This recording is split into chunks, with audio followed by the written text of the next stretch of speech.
अस्सलाम वालेकुम viewers, welcome to channel Law Central. आज की इस वीडियो के अंदर हम कॉन्ट्रैक्ट एक्ट 1872 के सेक्शन 27 को पढ़ने जा रहे हैं, जो कि डील करता है वॉइड एग्रीमेंट से। याद रहे हमने सेक्शन 26 तक डिस्कस कर लिए हैं, अब हम 27 से डिस्कस करते हैं। 27 सेक्शन क्या कहता है कि हर agreement in restraint of the trade void, हर वो एग्रीमेंट जो किसी ट्रेड को रुकवाने के लिए किया जाता है तो वो एग्रीमेंट लॉ के अंदर वाइड एग्रीमेंट होते हैं।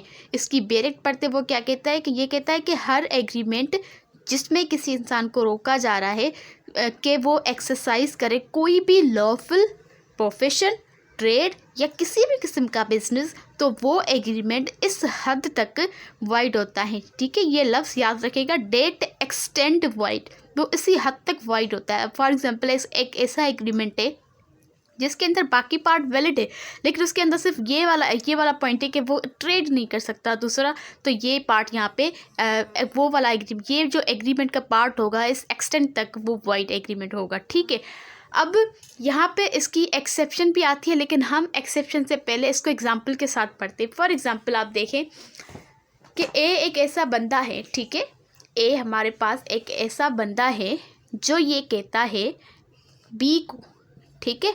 अब हमने पढ़ा ना कि वाइड एग्रीमेंट, वो एग्रीमेंट वाइड होता है जो किसी को भी बिजनेस से रोका जाए, ट्रेड से रोका जाए, चाहे कोई और रोके चाहे बंदा खुद करे। ठीक है, अब यहाँ पर इस सिचुएशन के अंदर क्या है कि ए है ना, वो विलिंगली कह रहा है बी को कि मैं जो ना वो अपनी जो जॉब है वो छोड़ता हूँ। ठीक है, मैं अपनी जॉब को लेफ्ट करता हूँ, तुम मुझे उसके बदले में क्या करो, पैसे दो, कितने, $100। अब अगर देखा जाए तो और बी राज़ी हो जाता है, ठीक है, कि हाँ मैं तुम्हें ये पैसे दूंगा, तुम अपनी नौकरी छोड़ दो।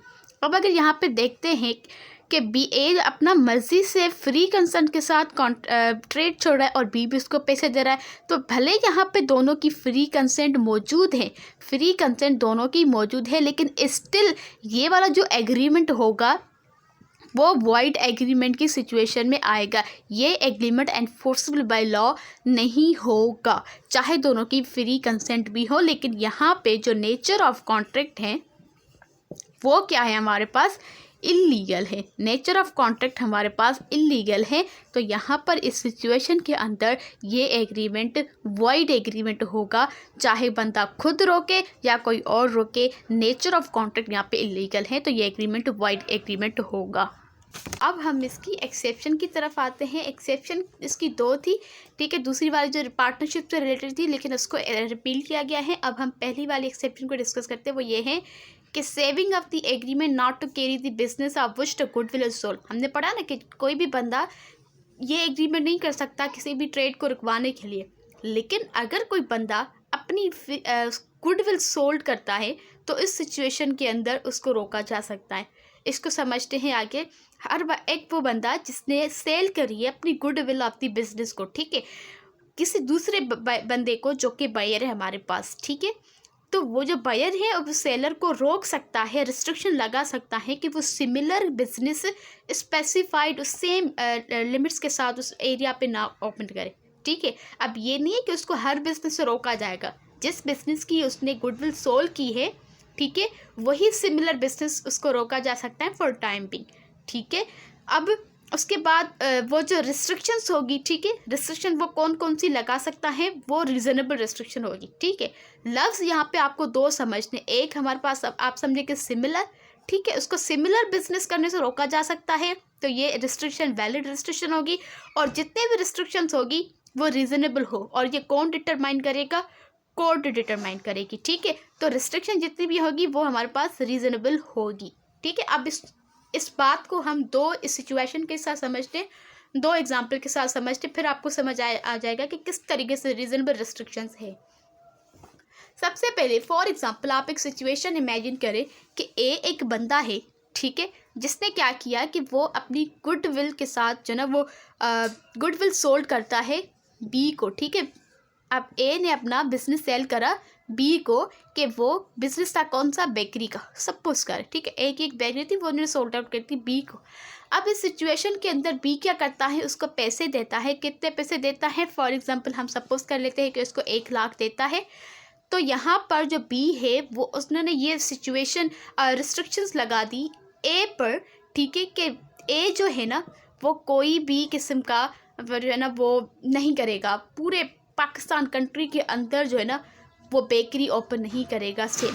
अब आप खुद एनालाइज करें, क्या ये वैलिड एग्रीमेंट है, क्या ये वॉइड एग्रीमेंट है? अगर देखा जाए तो इसने गुडविल सोल्ड कर ली, बैग अपना बिजनेस सेल कर दिया बी को, बी ने पैसे भी दे दिए, लेकिन इसकी जो रिस्ट्रिक्शन है थोड़ा सा एनालाइज करें, क्या ये वैलिड रिस्ट्रिक्शन है, क्या ये रीजनेबल रिस्ट्रिक्शन है?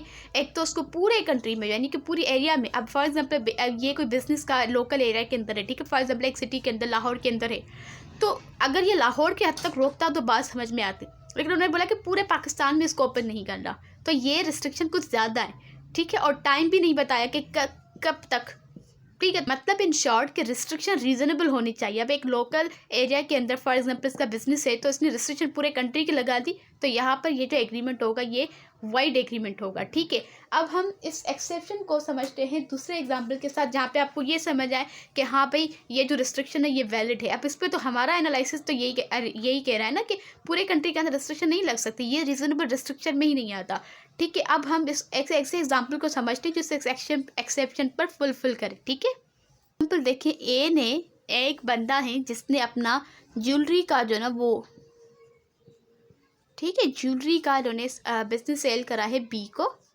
ठीक है, ये दोनों मुल्तान के, ठीक है, सपोज करते हैं ये दोनों मुल्तान के।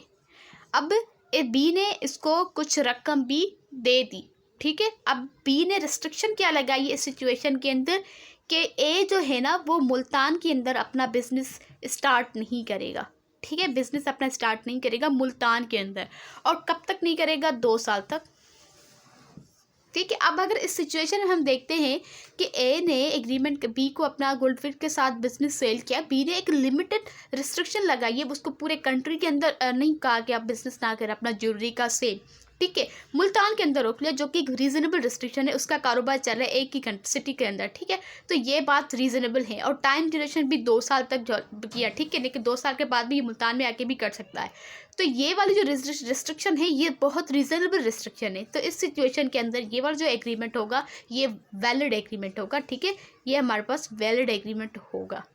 आई होप कि आपको ये सेक्शन 27 समझ में आया होगा। अगर आपको वीडियो पसंद आई तो वीडियो को लाइक करें और कमेंट सेक्शन में अपना फीडबैक लाजमी दें। कोई भी क्वेश्चन है तो कमेंट सेक्शन में पूछे। मैंने अपनी पूरी कोशिश की कि आपको सेक्शन 27 की बेरेट को खोल के आप लोगों को समझाऊं विद एक्सेप्शन और एग्जाम्पल के साथ। Thank you so much.